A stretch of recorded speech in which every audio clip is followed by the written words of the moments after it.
Hello बच्चों, let's see the question. The question is a change in ovum after penetration of sperm is. तो यहाँ पे बोल रहा है कि ओवम में क्या चेंजेस होगा after the penetration of the sperm. Option 1 is formation of first polar body, option 2 is second meiosis starts, option 3 is first meiosis and option 4 is formation of second polar body. तो यहाँ पे अगर हम लोग देखें तो सबसे पहले लिखेंगे हम लोग इस क्वेश्चन का की कंसेप्ट कि what is the key concept of this question. तो यहाँ पे हम लोग बात करेंगे अबाउट oogenesis.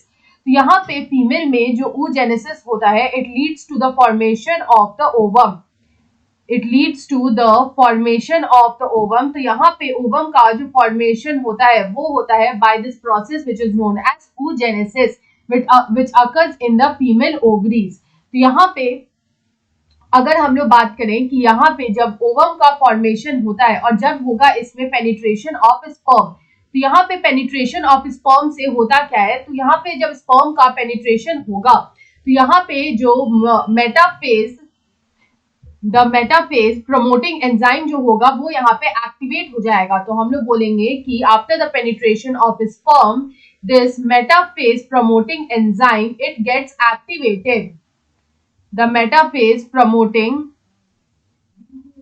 एंजाइम जो है वो यहाँ पे एक्टिवेट हो जाएगा. तो जब यहाँ पे मेटाफेज प्रमोटिंग एंजाइम जब एक्टिवेट हो जाएगा तो यहाँ पे जो डिवीजन है वो यहाँ पे कंप्लीट हो जाएगा.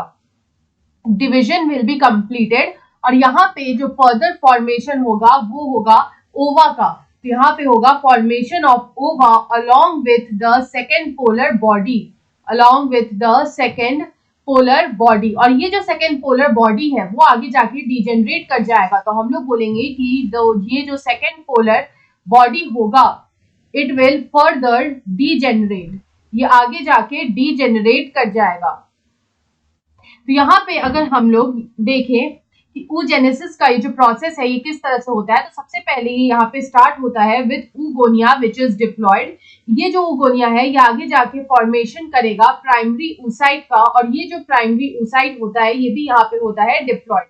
इस प्राइमरी oocyte में जो है यहाँ पे होगा मायोसिस और ये जो मायोसिस होगा ये कंप्लीट होगा just prior to the ovulation.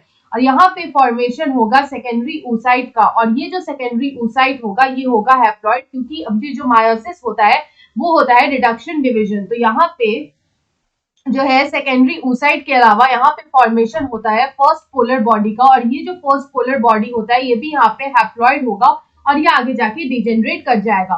और यहाँ पे ये जो सेकेंडरी oocyte है यही यहाँ पे फॉर्मेशन करेगा ओवम का which is haploid and along with ovum जब यहाँ पे स्पर्म का पेनिट्रेशन हो जाएगा तो यहाँ पे फॉर्मेशन होगा ओवा का और ओवा का फॉर्मेशन के साथ ही यहाँ पे जो फॉर्मेशन होगा वो होगा सेकेंड पोलर बॉडी का. और ये जो सेकेंड पोलर बॉडी है ये भी होगा haploid and it will degenerate, क्योंकि इसमें भी जो नॉरिशमेंट है वो नहीं मिल पाता है और जो साइटोप्लाज्मिक कंटेंट है वो ऑलमोस्ट 0 होता है. तो यहाँ पे अगर हम इस क्वेश्चन का करेक्ट आंसर देखें तो यहाँ पे ऑप्शन 4 में लिखा है formation of second polar body. So option 4 is the right answer. I hope you understood it well. Best of luck.